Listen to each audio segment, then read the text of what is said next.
Hey, what's up, everyone? CS here. Welcome back to a new episode of Strengths to Wealth, where you discover more about yourself, your strengths, and how they relate to your wealth and performance. Now, in this episode, we explore why it's better to understand yourself and follow your strengths rather than to focus on what you're naturally most talented at. So, let me explain.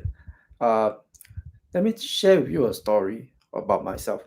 So, I used to play the piano and I practice every day ever since young, you know, uh, my parents, my teachers all knew I had a talent because I could listen to music and without knowing the score, right? Without having the music score to refer to, I could kind of figure out what are the notes and I could play it out myself on the piano, right?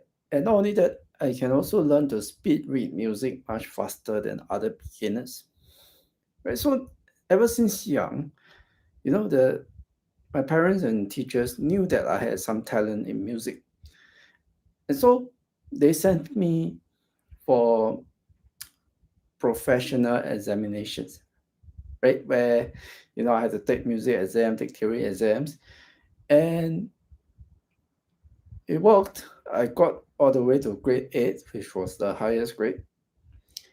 And after I finished grade 8, I never touched the piano again. Why? Because even though I could see that I had the talent, I had very little interest. Right? So this is the problem with following natural talent. So you may be very talented at something, but it doesn't necessarily mean that you have any motivation to become better at it. Right? So in my case, I only continued to do music lessons because my parents wanted me to do music lessons. But that's not something that I really wanted myself. So what is it that you really want for yourself? This is what strengths are all about. Okay, so what are strengths? Strengths are patterns of behavior that motivate and strengthen you whenever you follow them. Like, for example, one of my strengths is to help other people to learn and grow. Right? So whenever I'm doing things that help other people to learn and grow, whether it's coaching, whether it's sharing videos like this, right, whether it's training people, I always feel very happy, right? So the act of doing this is its own reward. And many people think that to be successful, you need to find what you're best at doing, that what you're most naturally talented at doing. But no, to be really good, it's not enough to have talent, right? You need to constantly seek to improve all the time, right? So will you agree when I say doing something is not that hard? But the hard part is, you know, when you do this one time, the next time you do it again, right? You find something to improve. And then the next time after that, the next time after that, the next time after that, every single time you do something, you consistently improve at it. Right? So this is the part that's really hard because you got to keep figuring out what is the thing that you have to improve.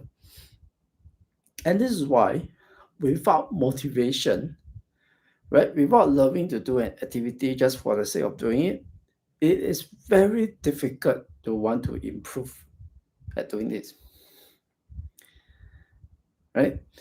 So even if you have the best talent at something like music or art or math or whatever it is that you are talented at, you will never be able to use it to its fullest potential, right? If you don't enjoy doing it by itself.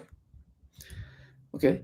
So at this point, I can hear some of you asking, say, hey, CS, wait, what if I love to do something, but I have no talent at doing this? Like, for example, some people love to sing in the bathroom, but their voices are horrible to others, right? Because they are off key, you know, they got no rhythm and stuff, but somehow they love to sing. Well, based on research on strength psychology, psychologists have found that people seldom love to keep doing things that they cannot be good at. So that means they may do it a few times, right, in public when they share with other people. But if the response is not very good from other people, eventually they will always switch to something that they have more talent for. So perhaps, those bathroom singers enjoy singing off key in the bathroom, but they will never treat it as their work because, they know the response from other people to their singing is not very good, right? So, same thing, your strength is a self correcting mechanism. It means if you follow your strengths, if you follow what you're naturally motivated by, you will find activities where you at least have some talent in it. You will not find activities where you have no talent.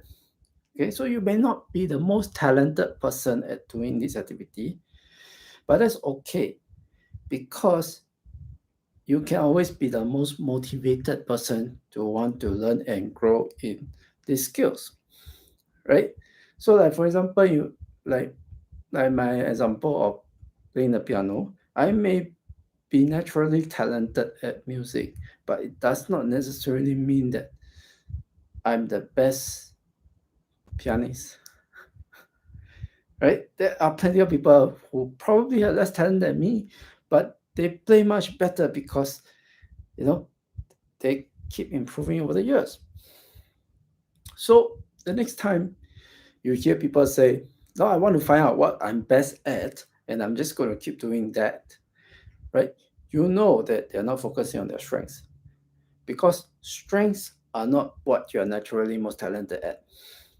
They are what you're most motivated to do because the act of doing these activities is its own reward. Okay? So, what do you think? Do you agree? Do you disagree with what I just shared? Put your thoughts in the comments below. I'll be interested to find out more.